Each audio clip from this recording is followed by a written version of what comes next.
3月7日美股前瞻：一、特朗普簽署對加拿大和墨西哥關稅的修正案，符合美墨加協定的產品暫緩加徵關稅至4月2日，但對鋼鐵和鋁關稅維持不變。政策反覆加劇市場波動。2、博通發一財季業績遠超預期，同時展望第二財季指引同樣超預期，股價盤後漲超7%。AI 熱潮持續助力，股價有望迎來一波小反彈。3、惠譽業績報告和指引欠佳，第一財季調整後 EPS 為0.49美元，分析師預期0.50美元，同時宣裁員，股價盤後跌超11%。4、Meta 計劃在最新的開源大型語言模型 Llama 4中引入改進的語音功能，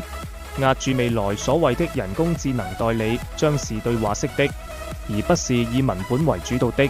5、OpenAI 和甲骨文公司未來幾個月內將在德克薩斯州駐守建設一個大型新數據中心，將安裝數萬塊輝達高性能 GPU 晶片 GB200。該數據中心將作為星際之門的一部分，一定程度上短期利好輝達。